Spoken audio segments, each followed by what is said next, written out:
적어도 170만 원이라는 돈이 공식을 적용해서 우리가 신고를 하는 사람들은 내지 않아도 될 170만 원을 더 내고 있다는 소리도 되는 겁니다. 안녕하세요, 유 실장입니다. 저는 17년차 건설업 컨설팅 하고 있는 사람이고요. 이 채널은 건설업을 처음 입문하신 분들이 온라인상에서 얻을 수 없는 일종의 노하우를 할까? 이야기하려고 만든 채널이에요. 건설업 고용산재 보험료 신고에 대해서 이야기해보려고 합니다. 근데 왜 제목을 70%는 모르는 이라고 지었을까? 이 영상 끝까지 보시면 아마도 이 내용은 건설업을 오래 하셨던 분들도 잘 모르는 내용일 거예요. 온라인에서 쉽게 얻을 수 있는 정보는 제가 굳이 영상에서 다루고 있지 않기 때문에 초보자들이 이 고용산재 보험료 신고라는 게 도대체 무엇인가 이해할 수 있는 시간이 되었으면 좋겠습니다. 근로자들은 연금, 건강, 고용산재 4대 보험을 들게 돼 있는데 이 보수총액 신고라는 거를 연초에 하게 됩니다. 도대체 왜 할까 먼저 우리가 짚어보고 갈게요. 이 4대 보험은 매월 1일을 기준으로 납부를 하고 있습니다. 예를 들어서 어떤 사람이 4월 1일부터 4월 30일까지 근무를 했다고 칩시다. 이 사람의 4대 보험은 다음 달 5월 10일까지 납부하게 돼 있어요. 그런데 어떤 사람이 4월 1일이 아니라 4월 2일부터 4월 30일까지 근무를 하게 되면 이 사람은 5월 10일 날 보험료 납부를 안 하거나 혹은 그 다음 달에 하거나 이렇게 됩니다. 아래에 있는 이 사람은 본인이 받은 보수보다 적은 보험료를 내게 되는 경우가 있어요. 혹은 열심히 잘 내고 있는데 보험료가 오르는 거야. 보험공단에서 매년 이걸 정산을 하는 거예요. 돈을 많이 냈으면 우리가 돌려줄게. 당신이 적게 냈으니까 조금 더 내야 될 것 같아? 보험료 신고, 보수 총액 신고라는 거를 하게 돼 있어요. 각각 다른 공단에서 관리를 하고 있기 때문에 따로따로 신고를 해줘야 되는 거예요. 고용산재가 주제니까 연금하고 건강보험을 제외한 고용산재보험에 대해서만 이야기해보도록 하겠습니다. 고용산재보험의 총액신고는 크게 두 가지로 나눌 수가 있어요. 하나는 보수총액신고라는 게 있고 하나는 보험료 신고라는 게 있습니다. 또 뭐가 다르냐면 보수총액신고는 고용산재보험을 매달 납부하는 사업장, 건설업이 아닌 일반 사업장에 해당되는 신고고요. 건설업은 1년치를 일시불로 내거나 혹은 4분기로 분할해서 납부를 하고 있어요. 고용산재보험을. 보수총액신고는 건설업과 해당이 없으니 일단 보험료 신고에 대한 이야기를 할 거예요. 그런데 어떤 업체는 보험료 신고가 아니라 보수총액 신고를 하는 경우도 있습니다. 그런 현상이 왜 일어나냐면 현재는 건설업을 하고 있는데 처음 법인을 설립을 하고 4대 보험을 가입을 할 때 도소매업으로 사업 개시를 했다가 건설업을 등록을 하는 경우가 있겠죠. 업무 처리했던 사람이 이제 실수를 한 거죠. 건설업으로 4대 보험을 가입을 했으면 이런 일이 없었겠는데 우리 사업자 등록증의 목적이 도소매업이니까 우리는 도소매업으로 4대 보험을 가입해야지 라고 가입하는 경우가 있어요.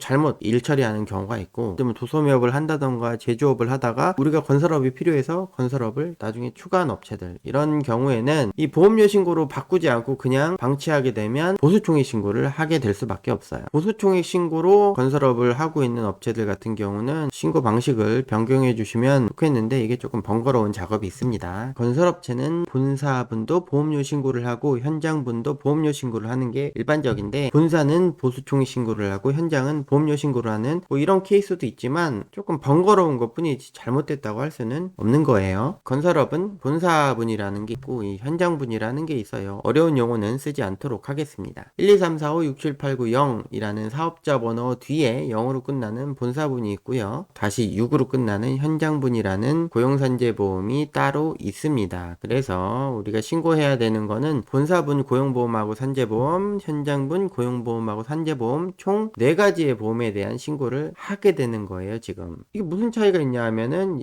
요율이 틀려요. 본사분은 1%대고 산재보험은 3.5%가 넘어갑니다. 현장에서 근무하는 분들이 다칠 위험성이 더 높기 때문에 그만큼 보험료율이 더 높은 거라고 보시면 됩니다. 자, 신고 방법은 크게 두 가지예요. 고용산재 토탈 서비스에서 온라인으로 신고를 하던지 보험료 신고서라는 걸 직접 작성해서 팩스로 신고를 하던지 두 가지 방법이 있습니다. 자, 본론으로 들어가 봅시다. A라는 건설 회사가 있다고 할게요. 이 회사의 직원 보수가 얼마나 되는지 알아봅시다. 대표이사는 이번에는 보수가 450만 원이에요. 월급이라는 단어, 급여라는 단어를 쓰지 않고 보수라는 단어를 쓰냐면 세라든지 유류비 같은 경우 비과세 항목들은 제외시키기 때문에 보수라는 단어를 사용한다고 보시면 돼요. 66세 현장 소장이 있는데 이분은 입사가 5년 차입니다. 이분은 보수가 400만 원이라고 할게요. 자, 또 다른 66세 현장 소장이 있습니다. 근데 이분은 입사한 지 3개월밖에 안 됐어요. 보수가 350입니다. 자, 40세 현장 소장이 있어요. 이분은 보수가 300만 원이에요. 자, 25세 사무직이 있습니다. 이분은 보수가 200만 원이라고 칩시다. 이 A 건설 회사가 일하고 있는 건설 현장이 있을 거예요. 지출된 보수를 알아봅시다. 5월 1일부터 10월 말까지 약 6개월간 공사 현장이 있었고 나머지 기간은 일이 없어서 놀았다고 합시다. 이 6개월 기간 동안 일용직을 100회 고용을 했어요. 그래서 일당 20만 원을 잡고 총 2천만 원이 현장 보수로 일용직 보수로 지급됐다고 합시다. 일부 공사 금액은 직접 할 수가 없어서 하도급 업체에게 우리가 5천만 원의 하도급을 줬어요. 현장에서 장비 사용료, 예를 들면 굴삭기라든지 장비를 사용할 수 있겠죠. 그래서 이 장비 사용료로 3천만 원이 나갔다고 칩시다. 아까 이야기했듯이 우리는 4가지의 보험을 신고를 해야 되는데 먼저 대표이사는 고용산재를 내지 않기 때문에 제외하도록 하겠습니다. 자, 66세 현장 소장 입사 5년 차입니다. 65세는 실업급여를 못 받는다고 알고 있는데 이분은 입사 5년 차이기 때문에 61세부터 이 회사에 근무를 했던 거예요. 그러면 이분이 직장을 그만둔다라고 하면 실업급여를 못 받냐? 아닙니다. 이분은 실업급여를 받을 수가 있어요. 65세가 넘었지만 실업급여를 납부해야 되는 겁니다. 이분은 지금도 실업급여를 받을 수 있어요. 그만두더라도. 우리 회사 본사에서 고용한 사람이기 때문에 고용보험은 본사로 가입을 하고 산재보험은 현장에서 일을 하기 때문에 현장 산재보험을 들어주게 됩니다. 고용보험은 실업급여와 고용안전개발이라는 요금이 있는데 둘 다 납부를 해줘야 되는 거예요. 자, 또 다른 66세 현장 소장 입사 3개월이잖아요. 그런데 이 사람은 65세 실업급여를 받지 못하는 65세 이후에 우리 회사에 입사를 했기 때문에 이 경우는 앞에 현장 소장과 똑같이 고용보험은 본사로 산재보험은 현장으로 가입을 해줘야 되지만 이분은 실업급여를 낼 필요가 없습니다. 40세 현장 소장 이 사람은 고용보험은 본사로 가입을 시키고 산재보험은 현장분으로 가입을 시키면 되는 겁니다. 자, 25세 사무직 현장을 나가지 않기 때문에 고용보험은 본사, 산재보험은 본사로 가입을 시켜주면 되는 겁니다. 일용직에 대해서 봅시다. 일용직에 대해서 총 지출한 금액은 2천만 원이에요. 현장에서 근로를 하는 사람들이기 때문에 고용보험도 현장분으로 산재보험도 현장분으로 지급한 보수 2천만 원 그대로를 신고를 해주는 거예요. 자, 우리가 하도급을 줬어요. 5천만 원. 결산서상 계정명은 외주공사비가 되겠죠. 원래 이 하도급에 대해서는 신고하는 방식이 2가지가 있습니다. 첫 번째는 하도급 회사에 고용된 일용직을 우리가 다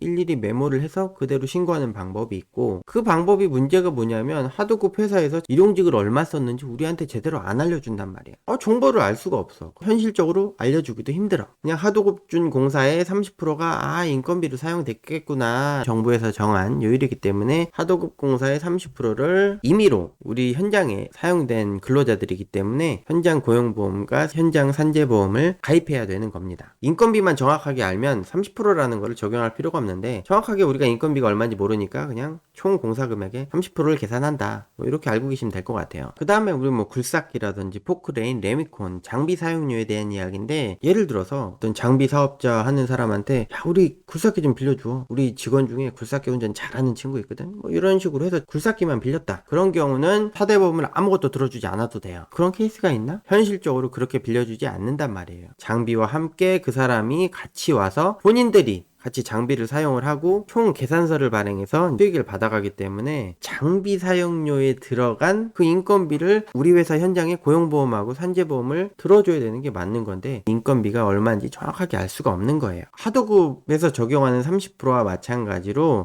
이 장비 사용료 중에 약 30%가 그 장비를 운전하는 사람의 인건비구나 라고 우리가 임의적으로 판단해서 총 장비 사용료의 30%를 산재보험으로 신고를 해줘야 되는 겁니다. 이 장비는 장비 사업자가 있기 때문에 우리가 고용한 건 아니잖아요. 현장 고용보험은 들어주지 않습니다. 그래서 이거를 다 정리해 가지고 만든 게 이 공식이에요. 많이 보셨을 거라고 생각을 해요. 그런데 이것을 보고 신고하시는 분들은 과도하게 낼 수밖에 없는 상황에 놓이게 됩니다. 그 이유에 대해서 이야기해 보도록 할게요. 자, 처음으로 다시 돌아왔습니다. 급여를 한번 실제 나눠 봅시다. 어떻게 되는지. 대표이사는 빼고 66세 현장 소장이었죠. 월 보수가 400이니까 1년이면 4,800의 보수를 받을 거예요. 실업급여 4,800, 고용안전 4,800, 현장 산재 4,800을 적용합니다. 66세 현장 소장, 이 사람은 아까 실업급여 안 낸다고 했잖아요. 실업급여 안 내고 보수 총액이 4,200이니까 고용안정만 4,200, 4,200을 적용합니다. 세 번째 40세 현장 소장은 1년 보수가 3,600이에요. 실업급여 3,600, 3,600. 현장에 나가기 때문에 현장 3,600. 25세 사무직은 1년 보수가 2,400이기 때문에 본사 고용에 2,400, 본사 산재에 2,400을 적용합니다. 일용직에 대한 보수로 2천만 원이 나갔어요. 현장 고용에 실업급여 2천만 원, 고용 안정에 2천만 원, 그리고 현장 산재에 2천만 원을 적용을 시킵니다. 자, 하도급 대금은 30% 적용한다고 했죠. 그래서 1,500, 1,500, 1,500을 적용하는 거예요. 자, 장비 사용료는 1,000만 원의 30%인 1,000만 원입니다. 그런데 고용보험은 안 들어주기 때문에 현장 산재에만 1,000만 원을 적용시키는 거예요. 1억 800, 1억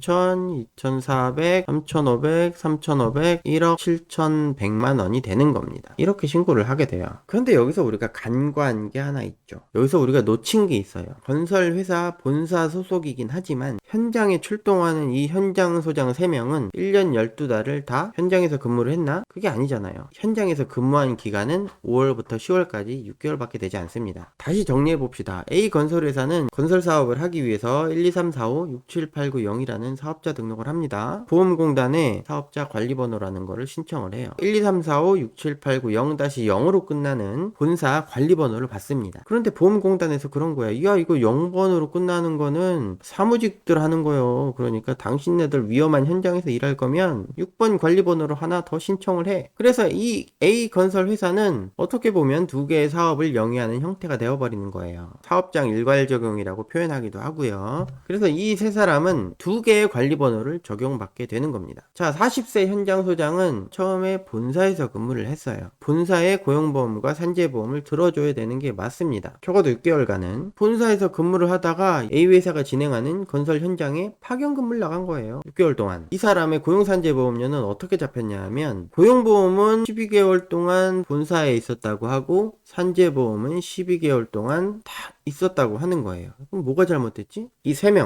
명의 6개월치 보수를 본사 산재보험으로 가입을 해줘야 된다는 거예요. 4,800, 4,200, 3,600이라는 금액의 절반을 나눠서 본사 산재보험으로 적용을 해줘야 된다는 이야기예요. 본사에서 6개월, 현장에서 6개월 일한 걸로 신고를 바꿔줘야 된다는 겁니다. 보험료 신고서를 작성을 할 때 이 두 번째 작성을 하는 게 그래서 사람 인원수랑 보수 총액을 쓰게 돼 있는 거예요. 이 원리 때문에. 매달 똑같지가 않기 때문에 이 기초 보수 총액이라는 걸 먼저 작성을 해야 되는 거예요. 본사 산재보험은 요율이 1.063%고 현장 산재보험은 요율이 3.763이에요. 요율 차이가 2.6%밖에 안 난다고 생각을 하시겠죠? 그러면 6,300만 원이 이렇게 올라가서 어떤 변화가 생기냐 하면 적어도 170만 원이라는 돈이 이 앞에 맨 처음 얘기했던 공식을 적용해서 우리가 신고를 하는 사람들은 내지 않아도 될 170만 원을 더 내고 있다는 소리도 되는 겁니다. 그래서 이 이야기의 주인공은 이 세 명의 현장 소장이 범인인 거죠. 건설 사업장이다 보니까 본사에 네. 근무하는 이제 현장 소장들 있을 거 아니에요? 예. 한 6개월 정도밖에 없었으면 이 예. 현장 소장 산재보험료를 나머지 네. 6개월은 본사에다 적용하고 6개월은 현장에다 적용하고 이렇게 해야 되는 거 아니에요? 아, 예, 맞습니다. 그 근무 이렇게 보수를 나눌 수 있으시면은요. 네네네. 현장 분하고 사무실 분하고 나눠서 신고를 하시면 돼요. 그게 맞는 거 네네. 아닌가요, 혹시?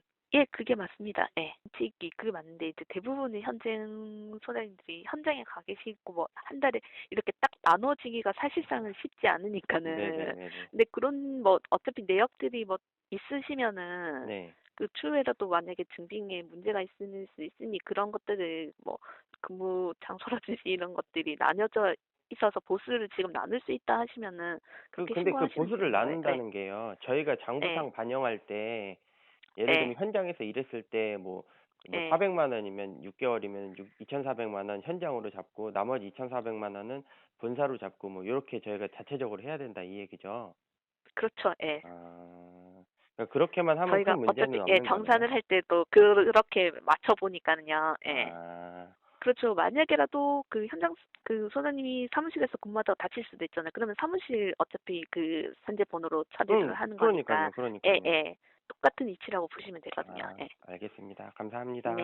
네, 감사합니다. 네. 이런 일이 왜 일어나는지 생각을 해봅시다. 원인을 찾아보자고요. 사대보험 보험료라는 거는 이 회사의 결산서를 기반으로 이제 신고를 하게 되는데, 본사 소속 현장 소장들의 급여를 공사 원가 명세서에 반영하는 습관에서 발생되는 현상이에요. 우리가 일반적으로 어떻게 하냐면, 현장에 나가지 않은 대표이사와 25세 사무직 2명에 대한 급여 합을 적습니다. 현장에 나가는 이 3명의 급여 합을 공사 원가 명세서에 퉁쳐서 그냥 다 합쳐서 넣어버리는 거예요. A시당초 재무제표를 만들 때 손익계산서상에는 대표이사와 25세 사무직과 나머지 3명의 6개월치 급여가 들어가야 되는 거예요. 7,800 더하기 6,300이 들어가야 되는 거고, 공사 원가 명세서에서는 현장 소장 3명의 6개월치만 들어가야 되는 겁니다. 그런데 우리가 이걸 그렇게 하지 않고 현장 소장들의 1년치 보수를 다 그냥 넣어버리는 거지. 그리고 공사 원가 명세서에 일용직 2천만원 잡급으로 잡고, 하도급, 외주공사비, 장비 사용료 3천만원 이렇게 잡는 겁니다. 신고 방식만 조금